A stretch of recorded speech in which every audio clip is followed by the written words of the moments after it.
Welcome, everybody. Monday, July 17th. John Aravosis here with the Aravosis Report, coming to you live from Washington, D.C. to talk about the latest news from Ukraine. As always, I'm going to get TikTok rolling on my iPad. Come on, TikTok. There we go. And introduce yourselves, because we usually take about 2 minutes for folks to arrive once they get the notification that we are here.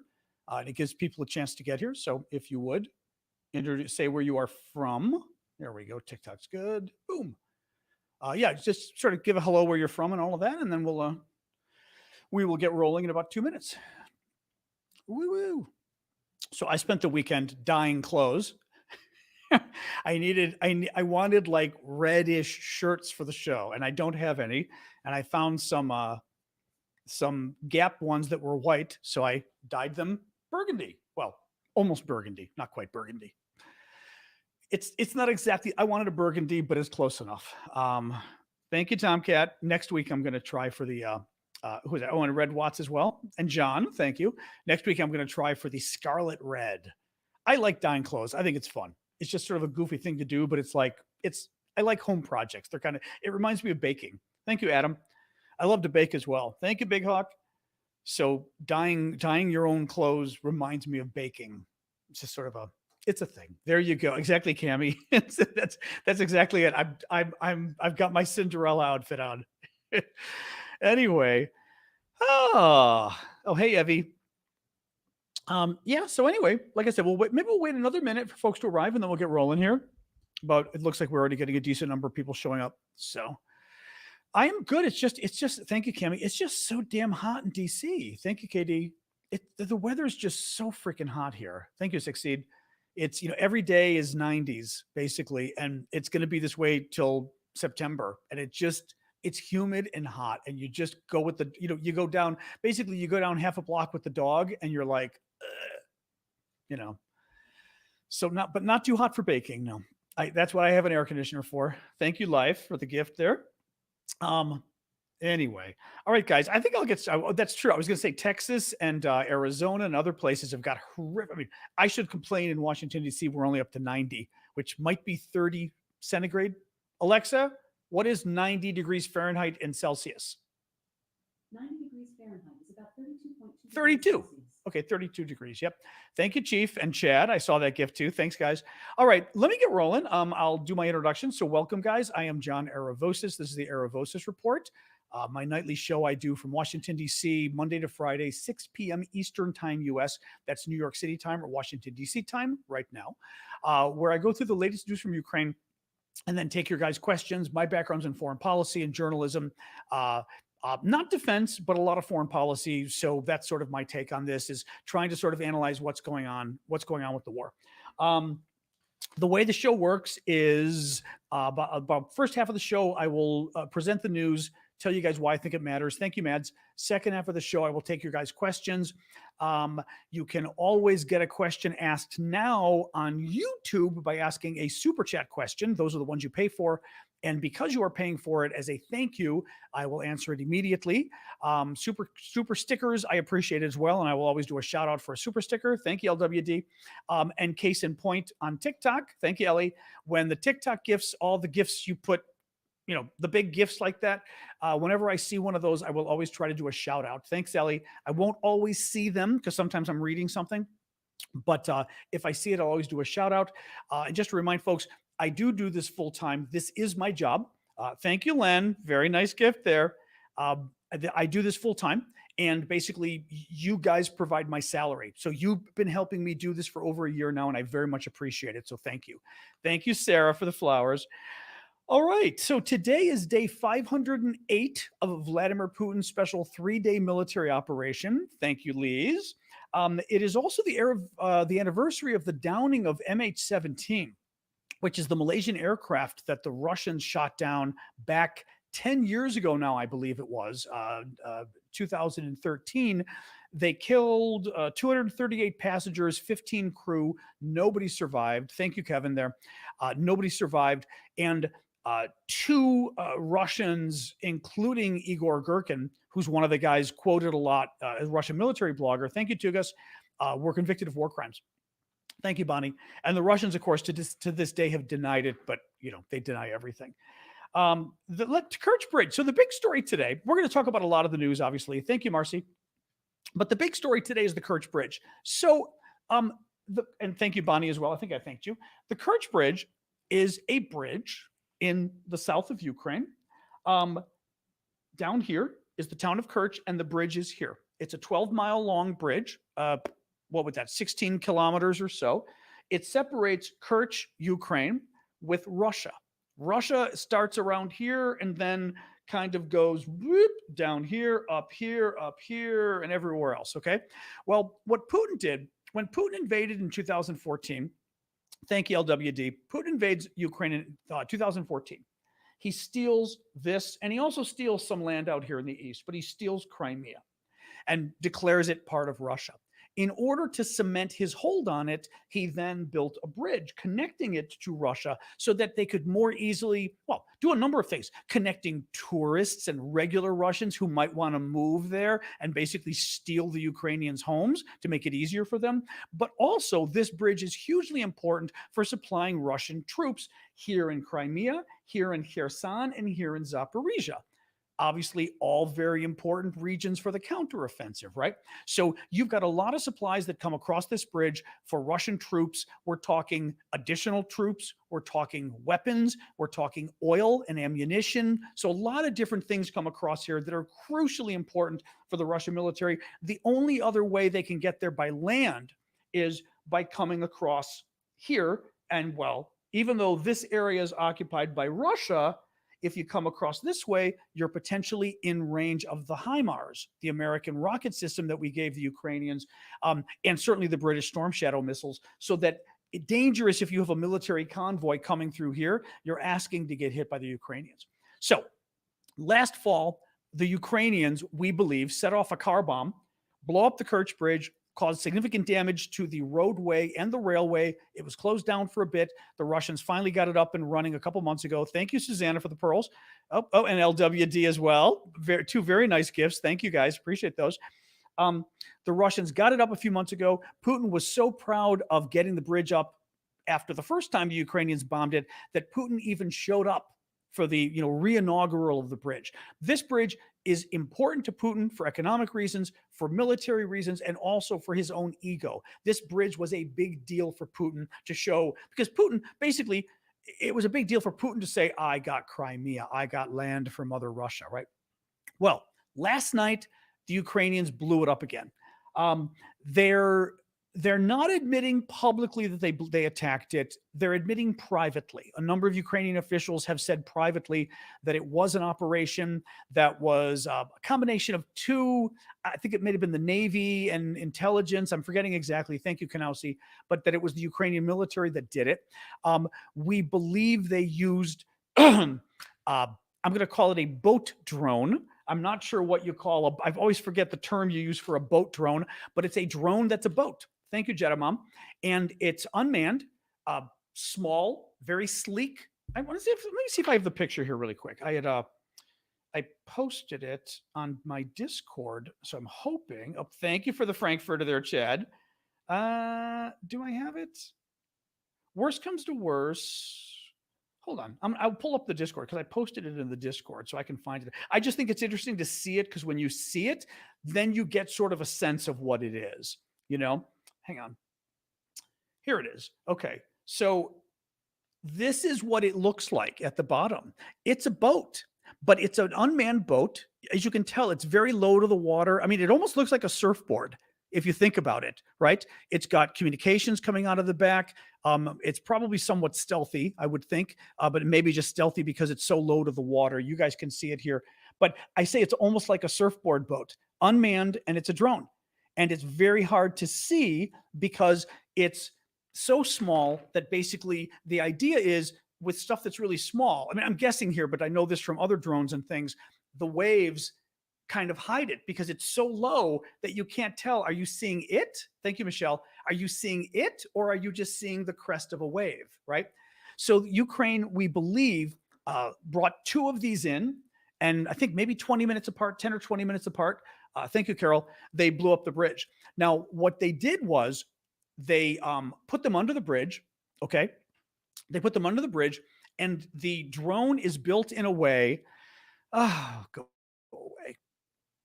The drone is built in a way that the explosive power goes up. Now, or I should say, this one they built in a way so the explosive power goes up. And what it does, therefore, they got right under the bridge, blew it up, and the force went straight up. The bridge itself, keep in mind, is a 4-lane road bridge and a 2-lane rail bridge. Okay. So you've got 2 rails for railways, one going towards Russia, one going towards Ukraine, right? And then for the roads, you've got um, two, what are they calling it? I don't know, 2 platforms or 2, whatever they call it, but basically 2 lanes going this way, 2 lanes going that way, each of them supported independently. So 2 lanes are supported together, 2 lanes supported together. Well, the bomb goes off, the bridge appears to get lifted up by the bomb and moved. So one of them, thank you to LWD, one of the lanes has literally been like moved off the girders or whatever you call it, the big cement supports underneath it. The second one was also damaged, the second roadway. Thank you, McFadge. I missed somebody else there too. Is it Feisty? Nope. McFadge and Annie. Thank you, Annie. So the one that got moved entirely, I was reading today, Russians were saying there's no way to repair it. It's going to have to be removed and replaced entirely. The other one, the other direction of the road is damaged and they're not letting any traffic on it right now, but they think they can repair it. The initial estimates were that they won't be having the roadways working until mid-September one way, and then November, I think, the other way. I then saw a different report saying maybe Putin's going to try to open one of the roadways tomorrow, which probably is really stupid, but something he may try to do. The railway still seems to be working, which would lend itself to Ukraine perhaps attacking again. Now, you got to remember, and we learned this the first time the bridge was attacked last year. Thank you, McFuller. The roadway is down here and the railway is up here. So if it was a bomb underneath, it comes up and definitely hits this, but the railway was higher. So it either the blast was attenuated, it was weakened by the time it hit the railway, or in addition, if you got the roads here and the railway here, if the bomb is over here, like if it's off just a bit, the roadway could actually block the blast a bit from hitting the train. So anyway, the railways are still working. They're obviously important to hit too. One of the questions I've got and I've not seen answers on is, at this point, can you use, like, if you just want to take out the railway now, can you use British Storm Shadow cruise missiles to take out the railway? Actually, I mean, Callum's here. Callum's our resident British military expert. Can you use Storm Shadow cruise missiles to take out the railway, or is there a range problem? Is there a payload problem as the bomb is too small? Is there an accuracy problem? Meaning, if you've got to hit 2 railroad tracks, you can't afford to miss it by 6 feet. If you miss it by 6 feet, it goes into the water, right? So what's the deal with, I'm just curious as to why they aren't doing that. Like why they didn't hit the bridge with Storm Shadows. I mean, it's kind of cool. It's cool that they would use the unmanned boat drone, right? But why wouldn't they use the Storm Shadows? Now, mind you, Storm Shadows are expensive, but thank you, Pedro. Storm Shadows are expensive, but this is a key military target, you know? Anti-air aircraft are strong around the bridge. Well, okay, thank you, B. Smith. Then you get into the question of whether they would actually be able to get it, right?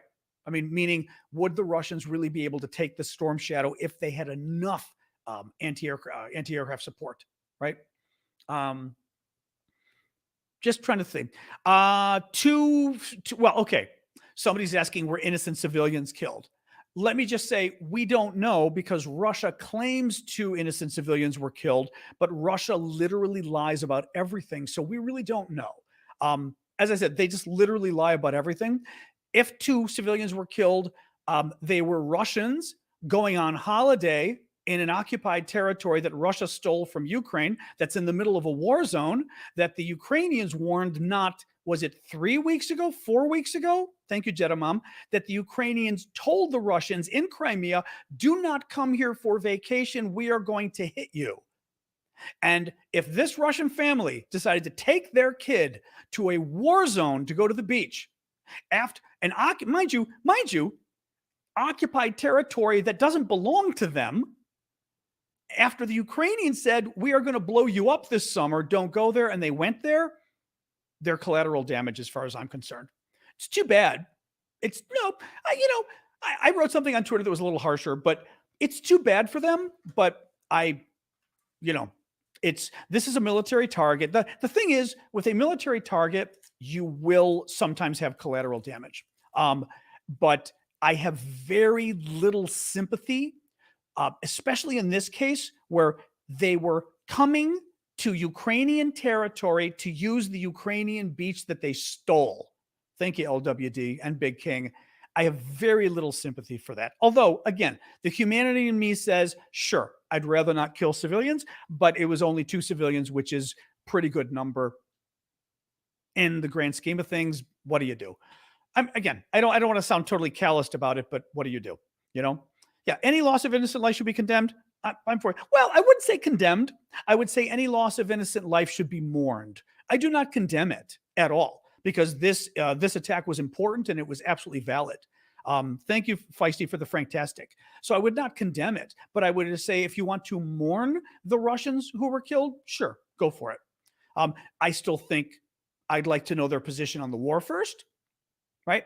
And I'd like to know why they were taking their child to go to a beach in occupied Ukrainian territory where a war was going on, where blasts were going on, and where the Ukrainians said literally a month ago, we are going to blow you up if you go to the beach. So, And by the way, one other thing, this bridge got blown up last fall by the Ukrainians. If you're a Russian family, you're an idiot to take your car on this bridge. Everybody knows the Ukrainians are going to take this bridge down. Everybody knows that. And this couple, if they even exist, chose to take their daughter on a bridge that they knew the Ukrainians were going to take down again, and the Ukrainians had already done it once before. So again, I thank you, Big King. I think because I'm a lawyer, I believe, and a lot of people who aren't lawyers don't understand this concept, but there's sort of a concept of dirty hands, and also I'm sure I forget what we call it in the law, but sort of shared risk, meaning you assumed some of the risk by doing this behavior. It is inappropriate behavior to go on a bridge, well, especially at 3 a.m. At 3 a.m., which is the prime time, you decided to go on a bridge that had been attacked before and that you knew was going to get attacked again, and you decided to go there anyway. Okay, there you go. Oh, I wish. So user 9418 says, I'm bought and paid for. I am not bought and paid for, but I can be if you buy gifts on TikTok and gifts on YouTube, including super chat questions and super stickers. And I can already see some super chat and super stickers. So in order to make that user happy, guys, please do get me your TikTok gifts. I want to be bought and paid for by you. So, Laka. Oh, Laka. Thank you. Thank you. So I got all the gifts too. Dawn sent a gift, and Big King. Laka became a new member on YouTube. Thank you so much for doing that. That was very generous of you.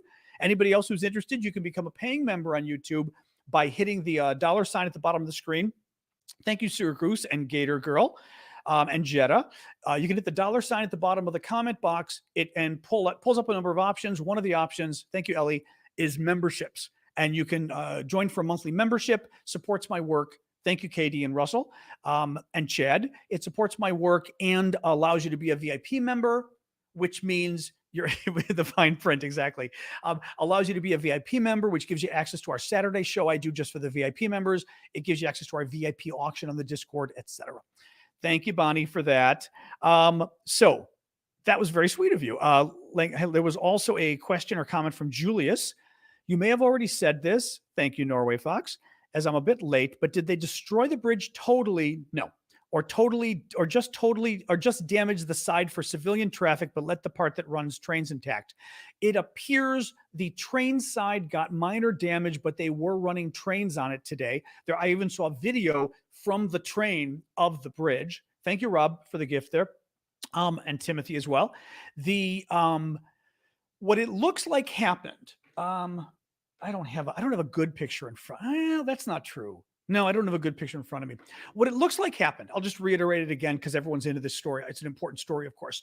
The bridge has got train tracks on top, two train tracks, one going east, one going west, okay, on top. Below, two roadways. One roadway goes east, one roadway goes west, right? One roadway has 2 lanes, the other roadway has 2 lanes. Well, one of the roadways with 2 lanes, the bomb underneath picked it up. It literally like picked it up and moved it over. So the road used to be like this. Now the road is over here and down a little bit, right? So they're no longer like on the same level, and it moved over. The other roadway got damaged.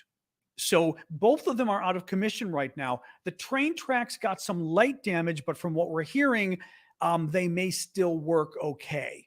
Now, mind you, it's not like the Russians were able to, classic Russians, they've still got the trains running when it's not really clear the train tracks are safe. Who knows, right? You'd have to look at the structure and see how safe the structure is and everything else.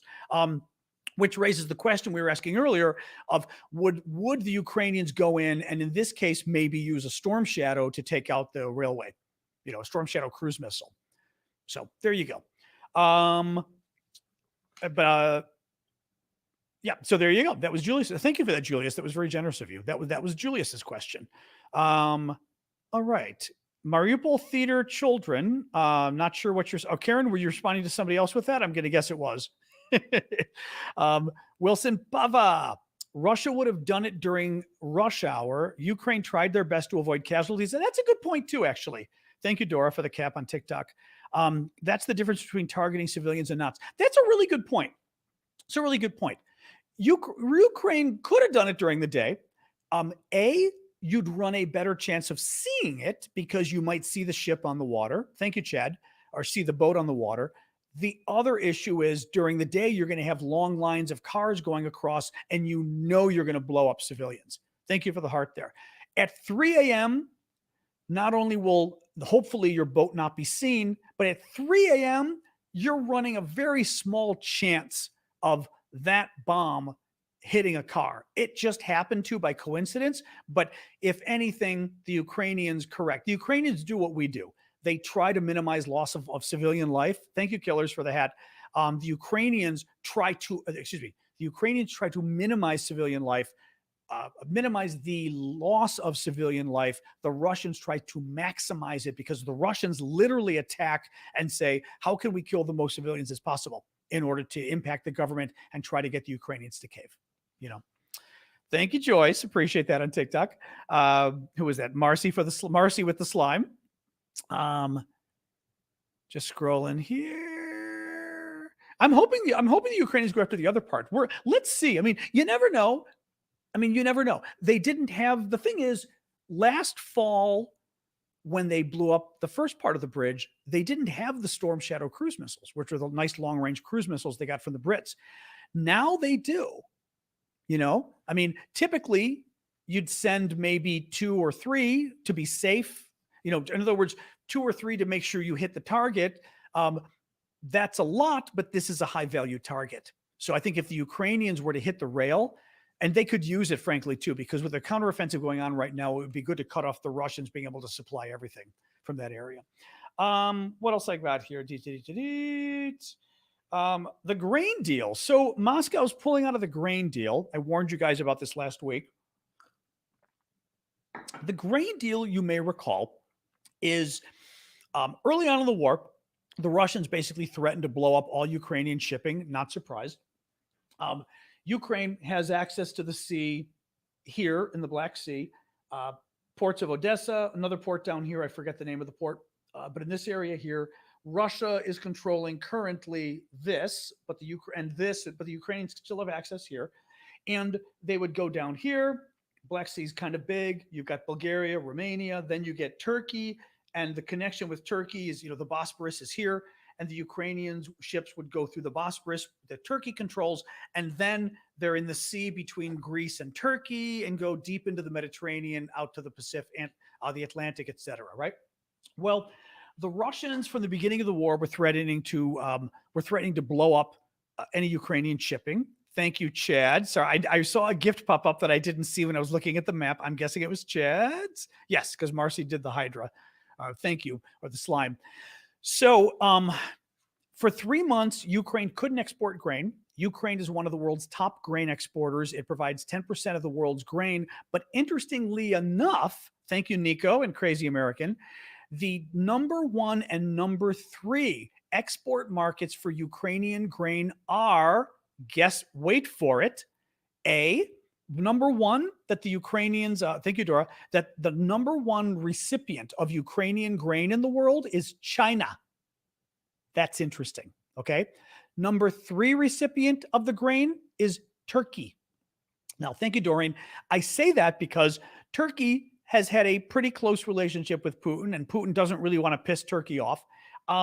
China, really close relationship with Putin, and the Russians cannot afford to tick the Chinese off. They cannot afford to do it.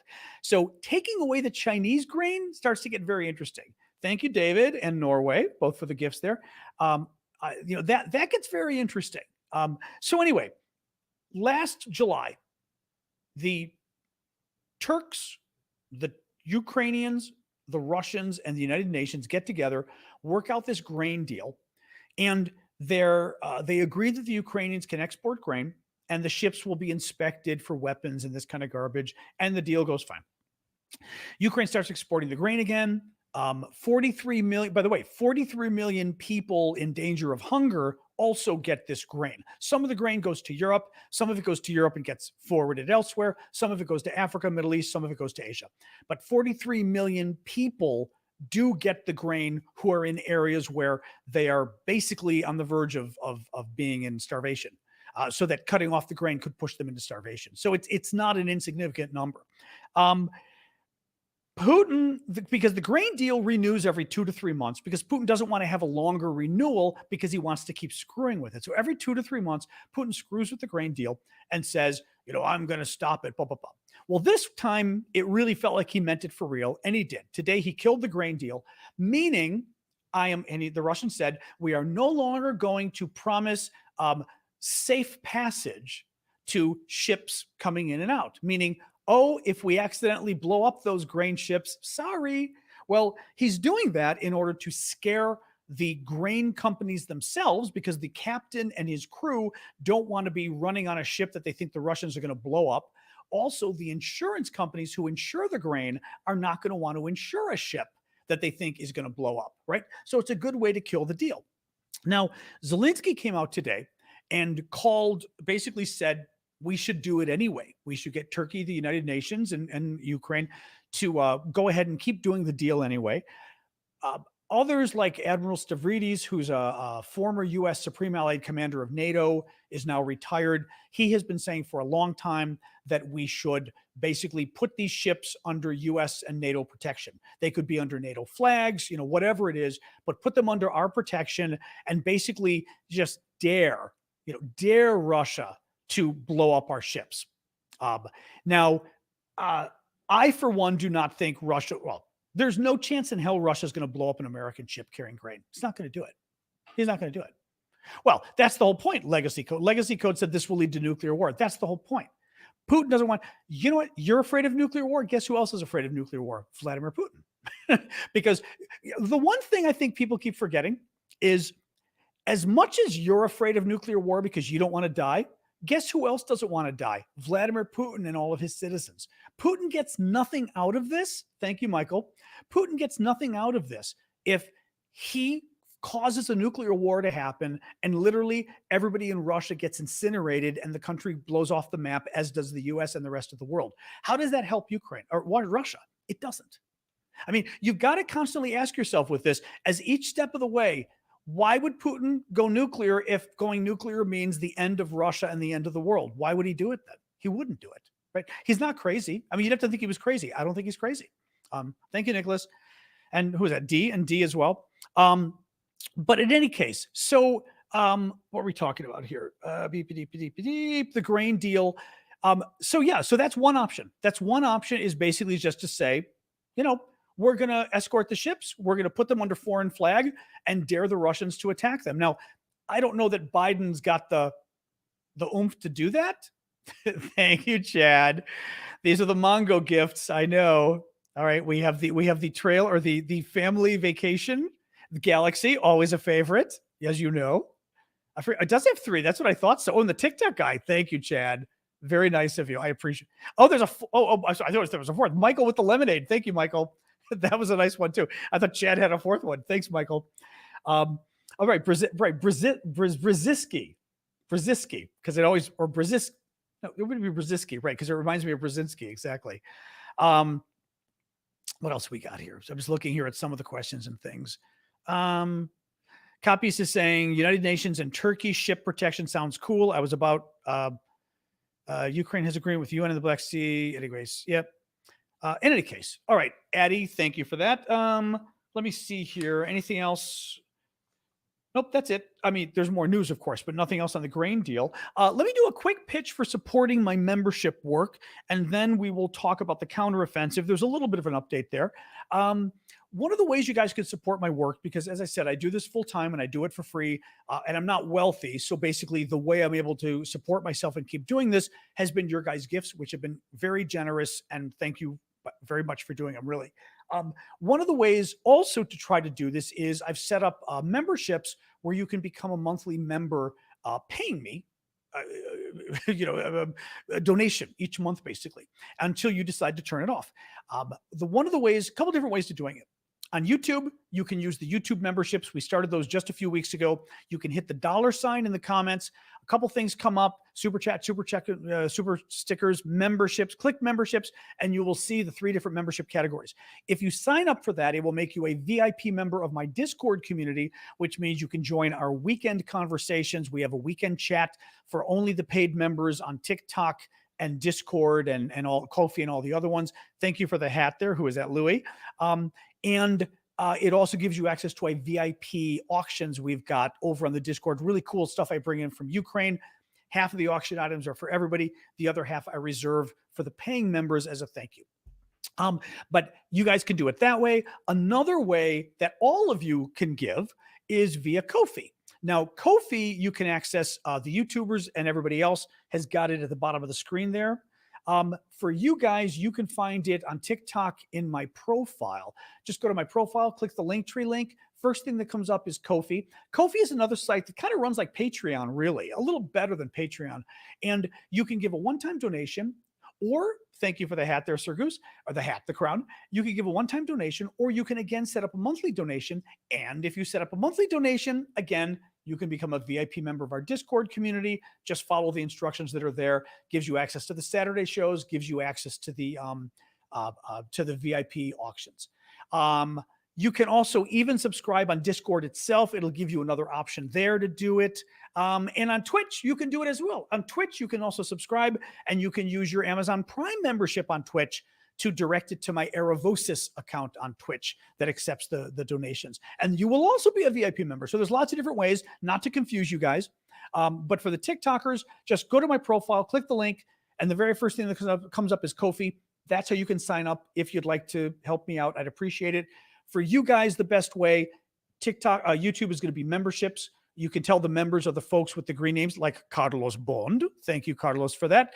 But you could also use Ko-fi as well. Okay, sorry. Chris Matthews just had an interesting observation, apropos of nothing. On a serious note, China has overtaken India in having the most registered cargo ships, just stating a fact about where the world is heading. Regards. Interesting. Okay, that's interesting. A little scary too, right? In terms of like who controls the shipping of the world, right? Let's talk about the counteroffensive a little bit. So something very interesting is happening in eastern Ukraine. For the counteroffensive overall, there have been a few sort of key areas where the fighting's taking place. Okay, we've had up here around Kupiansk, Kupiansk and was it Liman, I think, down here around Bakhmut, down here around Donetsk. There's been like a little bit northwest and a little bit southwest of Donetsk. And then over here in Zaporizhia, a couple different places. Now, the Zaporizhia places, the thinking is that's fighting that hopefully eventually gets to the crucial town of Melitopol, okay? The fighting around here, who is that, Chad? Thank you, Chad. The fighting around here, the thought is that's to eventually get down to the critical town of Mariupol, right? Well, in terms of Kupiansk up here, Bakhmut is down here, Kupiansk is up here. The Russians have assembled, and the Ukrainians said this today, the Russians have assembled more than 100,000 personnel, military personnel, more than 900 tanks, more than 555 artillery systems, 370 multiple launch rocket systems in the Liman Kupiansk direction, according to Ukraine's Eastern Command. They're also concerned about Bakhmut. What that means is the Russians are planning. Oh, Angel's got to get its wings. Hang on. Woo woo. There we go. Angel got its wings. The what that means is, and we heard about this a few weeks ago from the Ukrainians. They said they felt the Russians were gathering 100,000 men up here to basically try to force the Ukrainians to fight up here rather than where they want to, which is down here, right? I mean, Ukraine wants to get all of this land back, but what's really critical is getting land here or here for starters. Because if they can get here or here, they cut the Russian occupation in half. Mind you, especially now, with the Kerch Bridge being cut off, at least the road traffic on the Kerch Bridge, if they can get the rail traffic on the Kerch Bridge cut off as well, that means the only way, other than ferries, which are very inefficient, the only way to get mass supplies in to the counteroffensive is via Russia by road.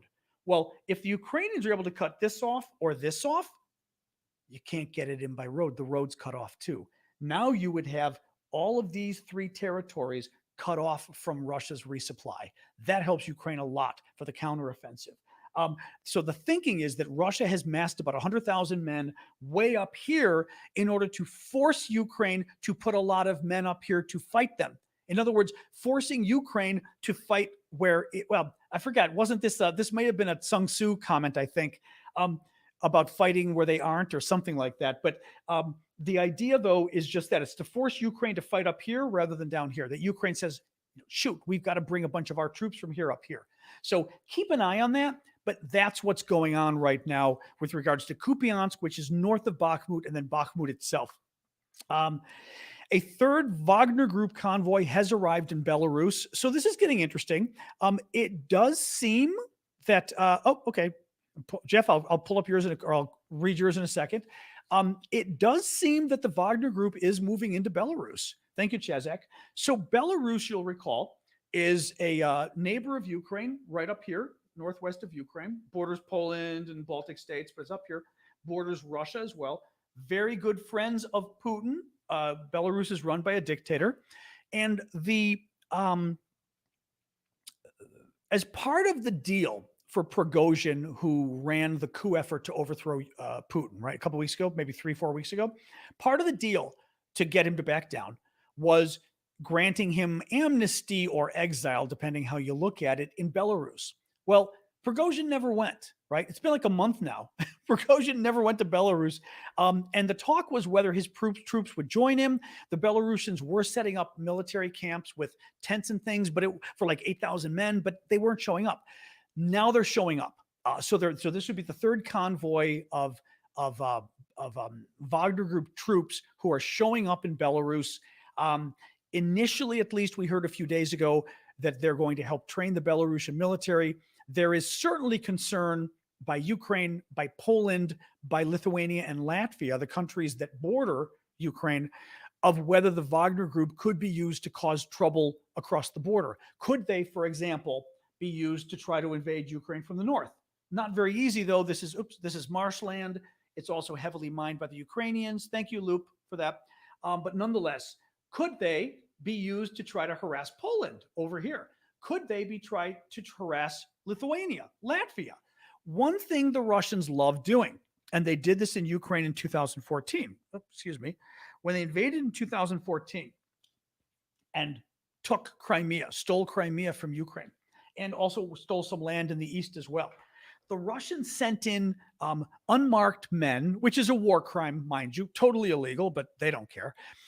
Men not wearing traditional military uniforms, and they were referred to as the little green men because they were men in like green camouflage. And the Russians denied they were Russians. Of course, they were Russian soldiers, of course. And this allowed Russia to sort of claim, oh, we're not at war, right? You get an interesting situation where what if the Wagner Group that is in Poland goes and starts, not Poland, excuse me, that is in Ukraine, that's in Belarus, goes and starts messing around in Poland or, again, Lithuania or Latvia. And the Russians say, you saw what that group did before. They tried to overthrow my government.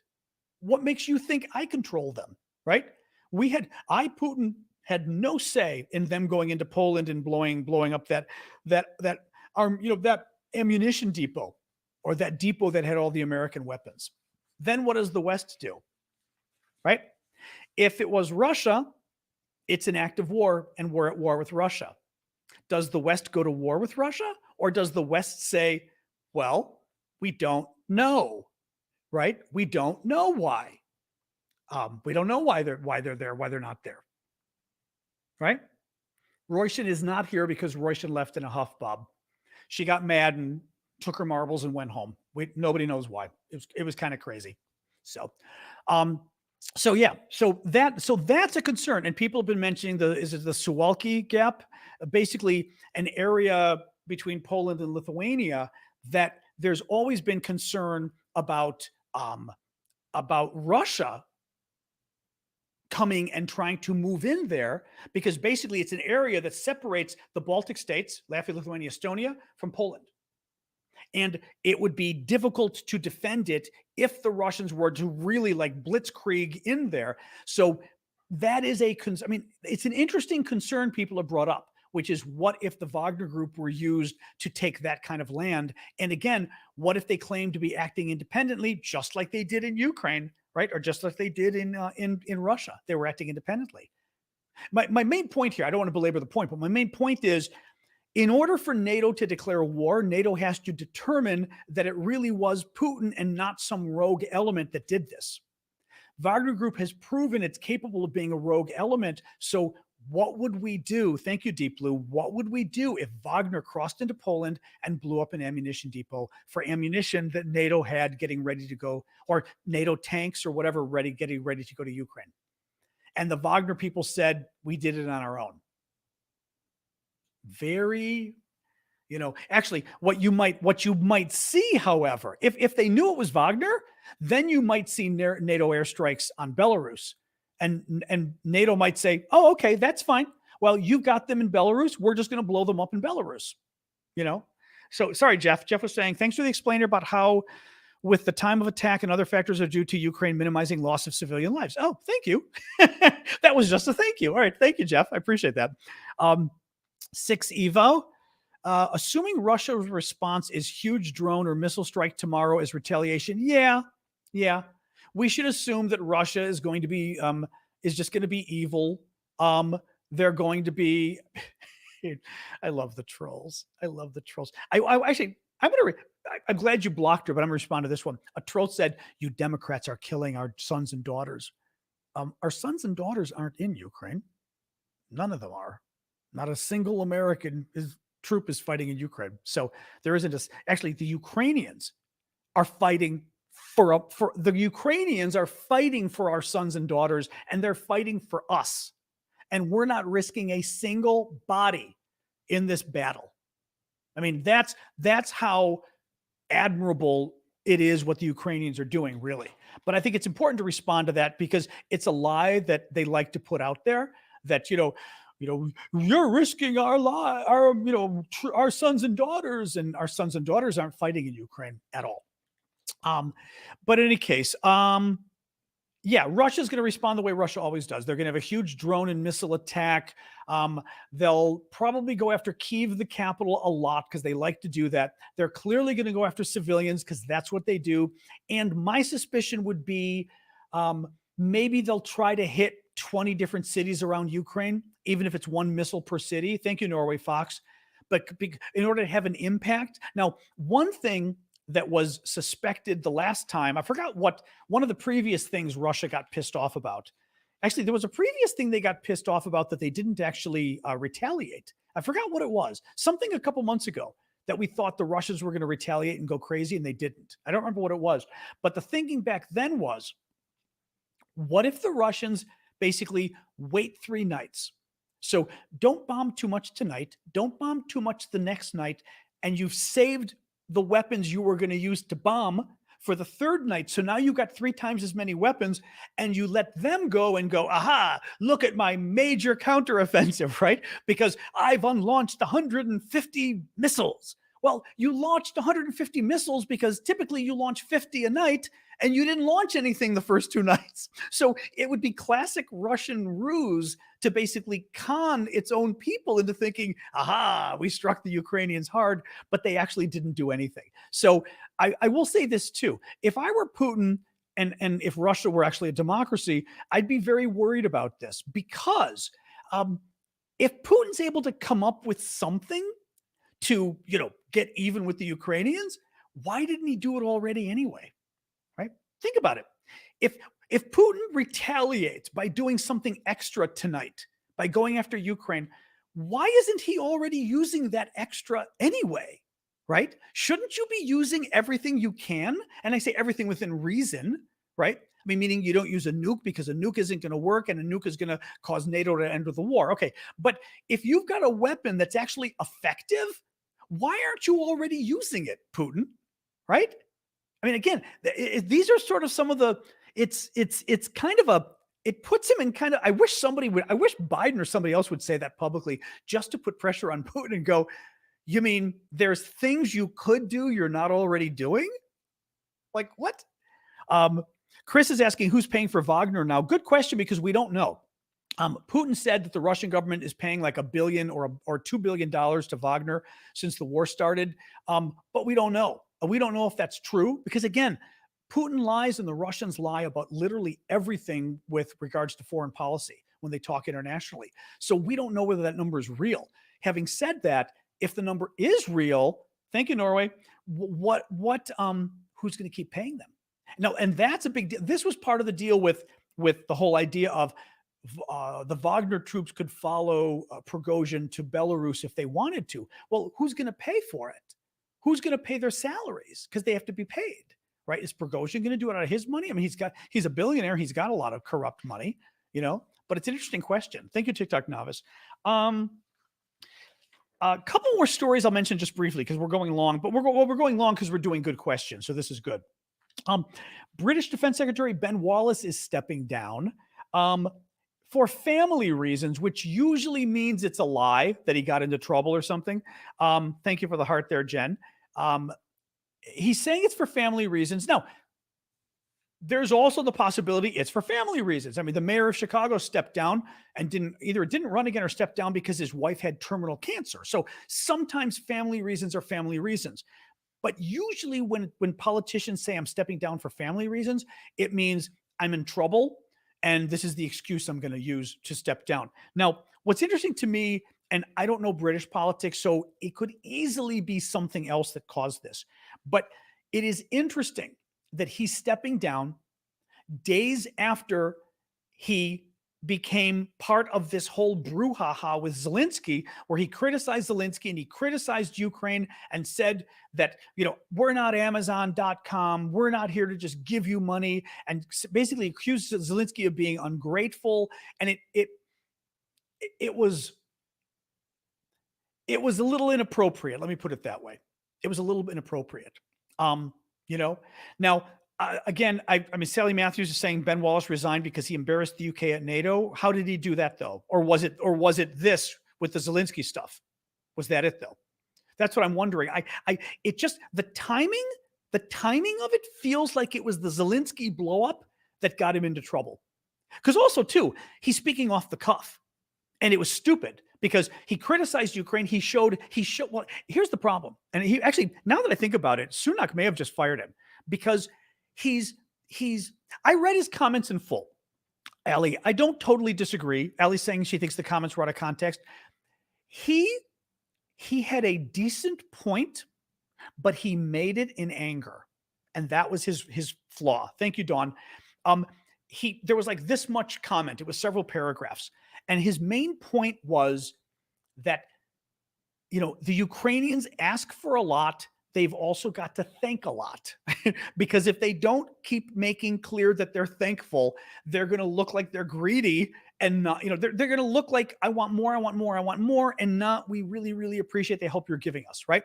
It almost looks like his concern was it almost looks like, I'm paraphrasing here, like you literally don't like the help I'm giving. Actually, perfect example, when I criticize Biden and the people who defend Biden go, look at how much he's done. How could you criticize him?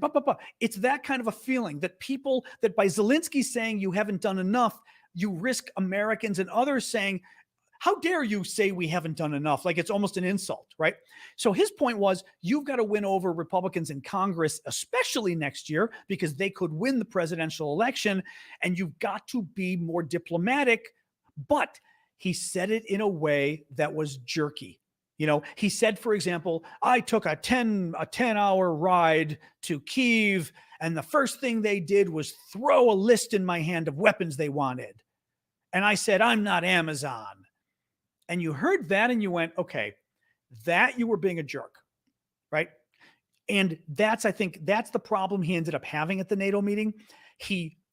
This was actually, the more I think about it, this was a meeting about NATO showing resolve, NATO showing we are all together with Ukraine. And the British defense secretary basically showed that he's pissed off at Ukraine. He thinks they're greedy. He thinks they're disrespectful. He thinks they don't appreciate the help we've given them. And if they don't watch it, we're not going to keep helping them.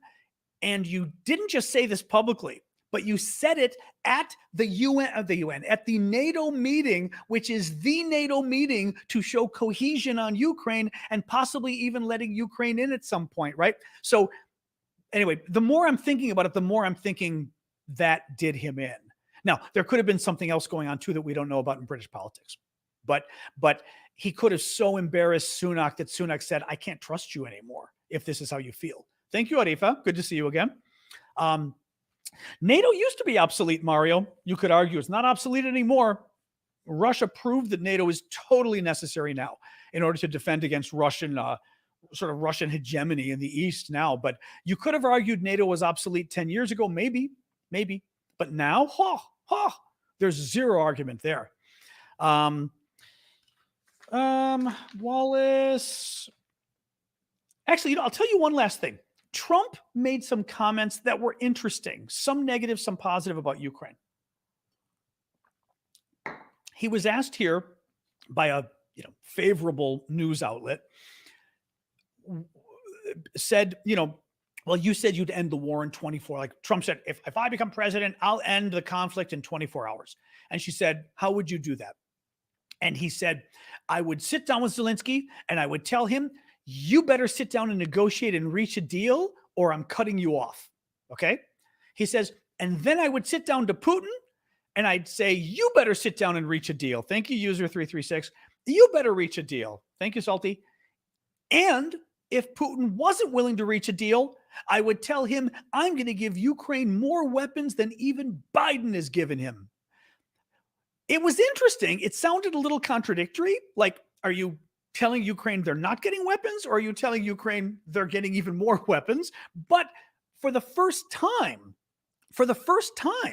Trump said something positive about Ukraine, even considering giving weapons to Ukraine, which Trump's also said. He said something like, I know my people, but I know President Zelensky really, listen, he goes, I know President Zelensky really well. Courtney, thanks, Courtney.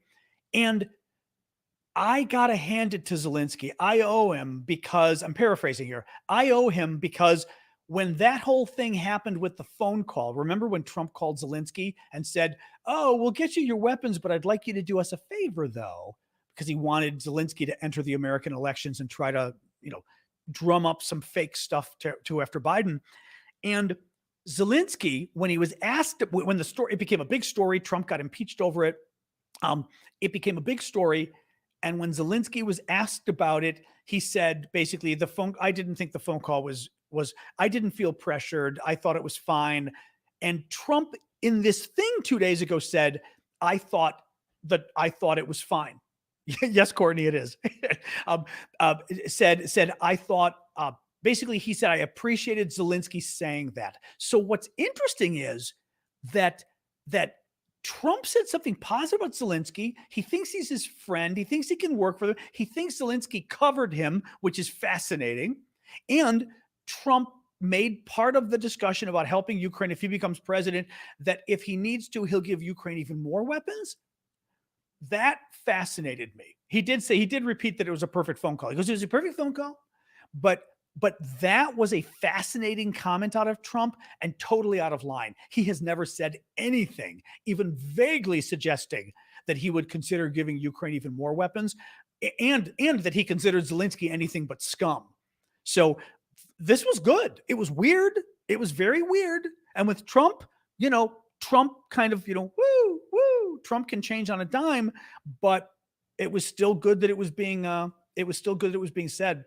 Let me show you a couple of our auction items, and then we'll open up for more questions. As I was saying, we do auctions on our Discord community. It's a lot of fun. I like to do it for fun, but they also bring in money that we use. 50% supports my work because I do this for free, and that creates a salary for me to be able to do this. 50% we channel back into Ukraine via my friend Vlad, working with a lot of charities, working with some military folks, etc. This week's auctions, just to show you a few, I always show you sort of the cool ones.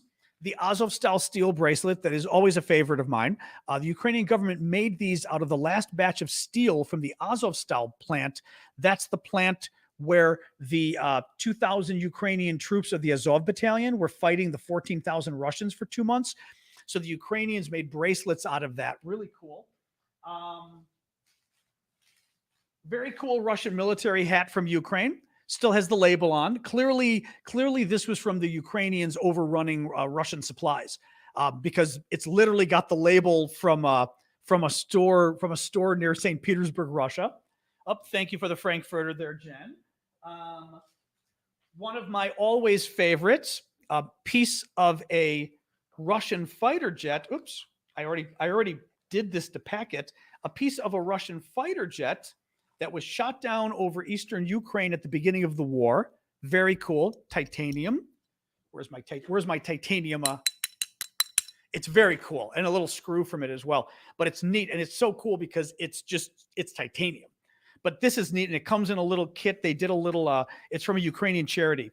They did sort of a whole box with it, and I've got the history of the plane and the pilot. It's very cool.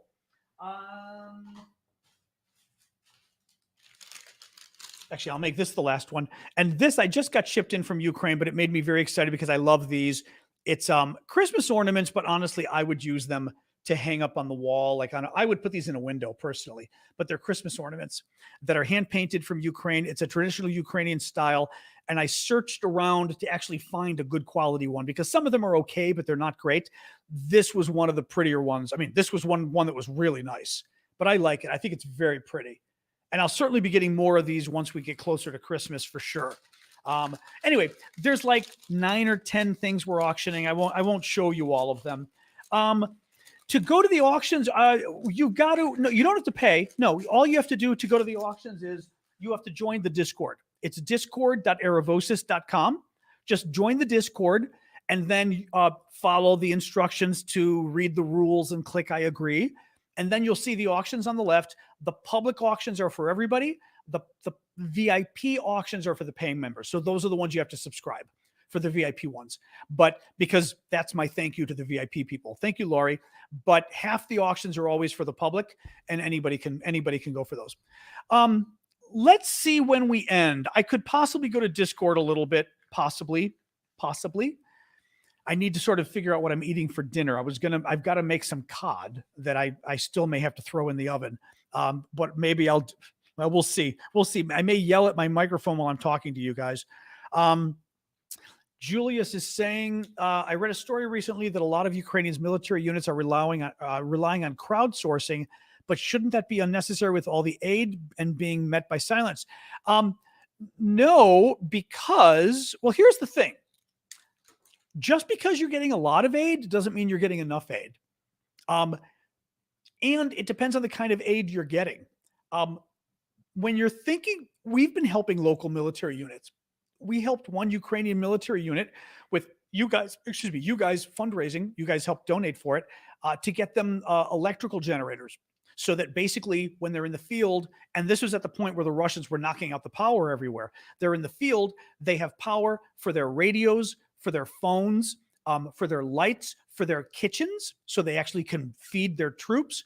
And we got them power generators for that because they couldn't get them otherwise. We're raising money to make camouflage nets for the Ukrainian troops. And there's Vlad's working with a charity there that's doing it. And we've been helping pay for the actual material that you weave into the net. Thank you, Sean. And the problem is the U.S. can't provide it. It's what I think is going on a very micromanaged level. It's how do you provide it, right? Like the Ukrainian government, I think it just gets too complicated for the Ukrainian government to get the aid to come in and have some of the aid get spread around because this unit needs camouflage nets for the winter. And you know what I mean? I just think it gets confusing.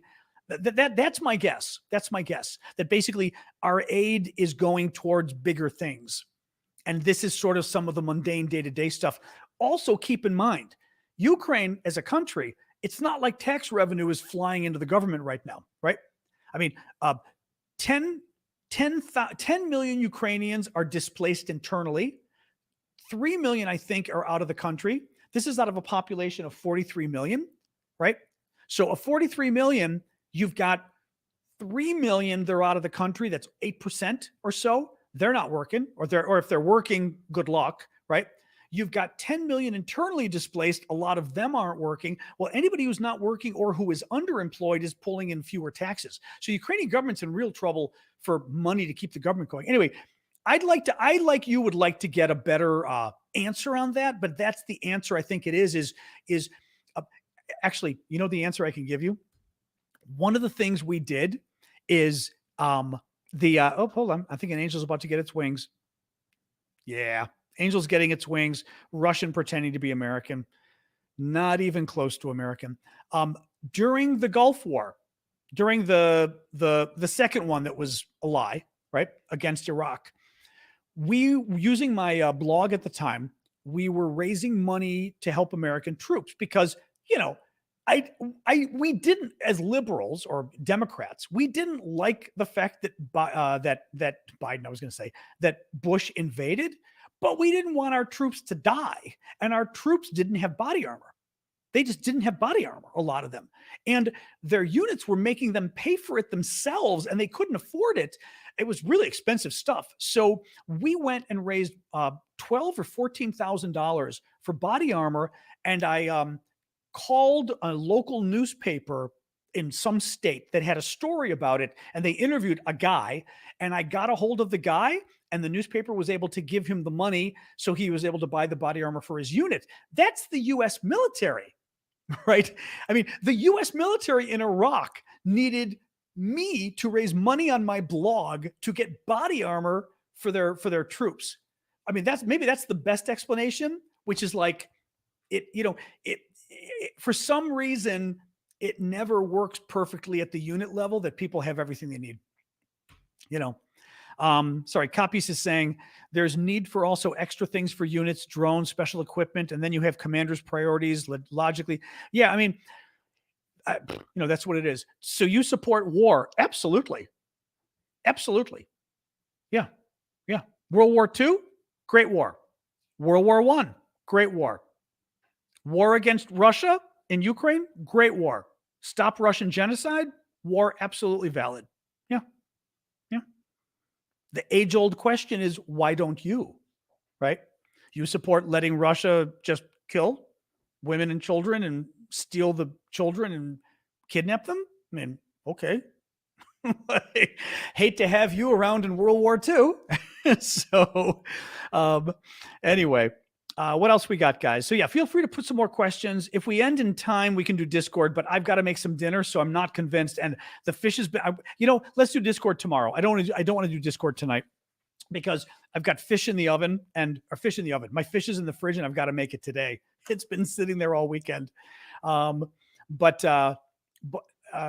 there, sorry about that, Ash. Yeah. What else, guys? More questions. More questions.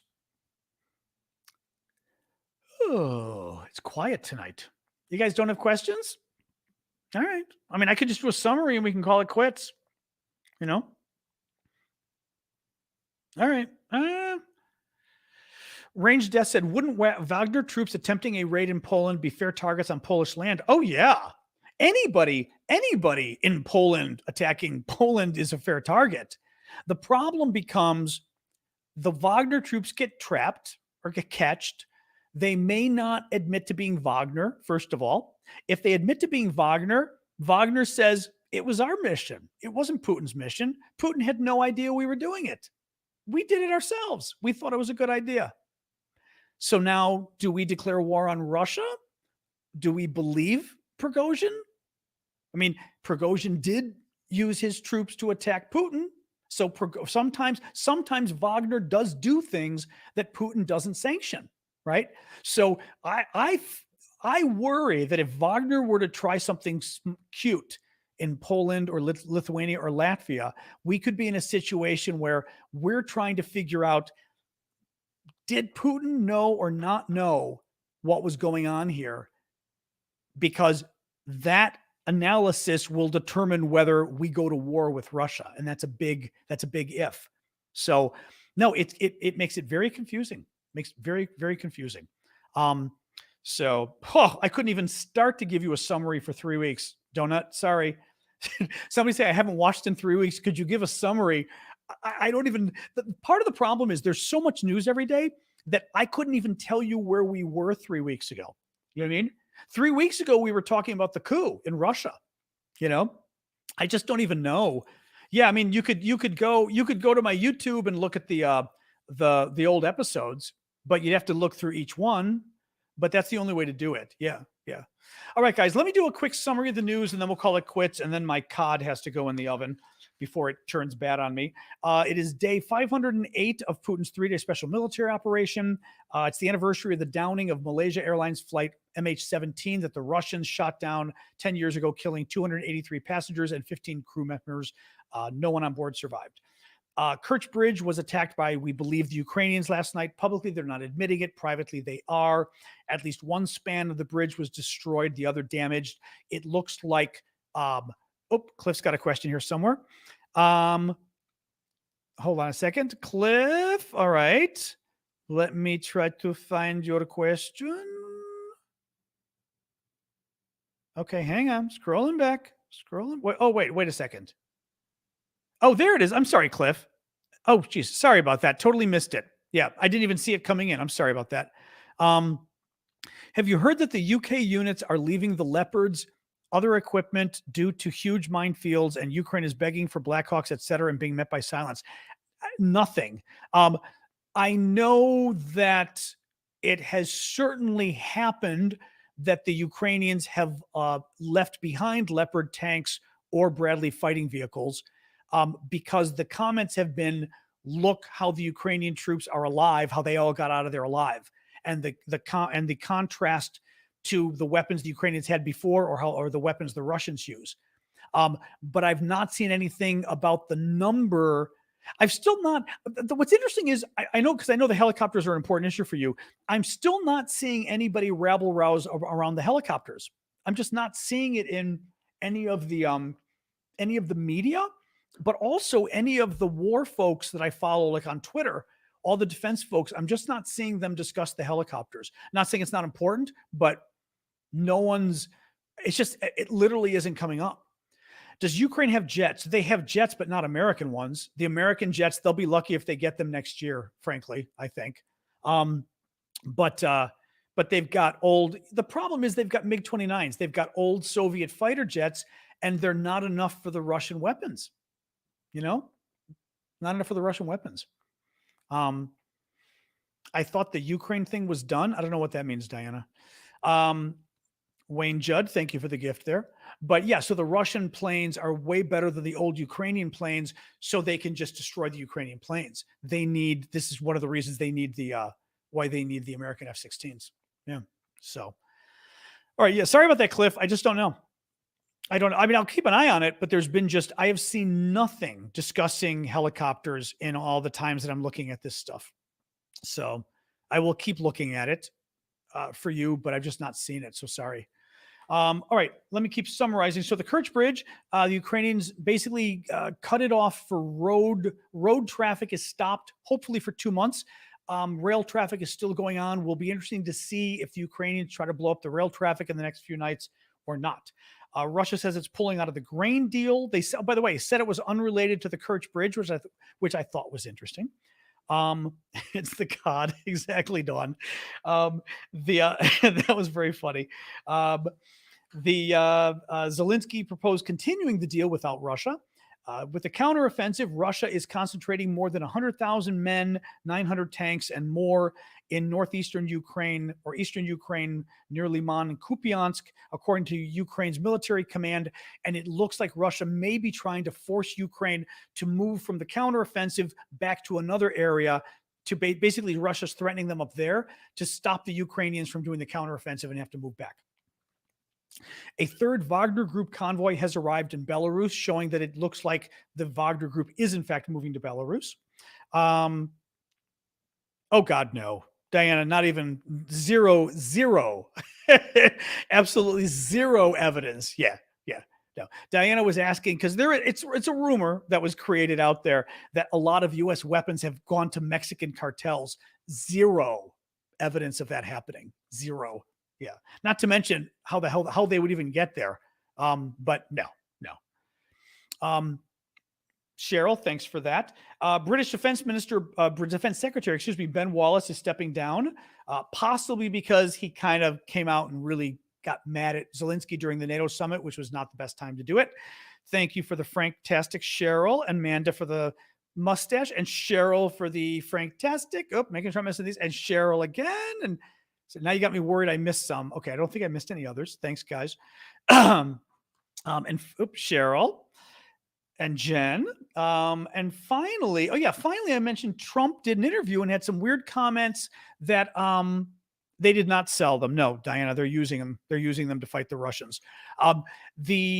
Trump made some weird comments about basically he would solve the war in Ukraine in one day by threatening Zelensky to cut off weapons if he didn't reach a deal, but threatening Putin that if he didn't reach a deal, he would give Ukraine as many weapons as they want.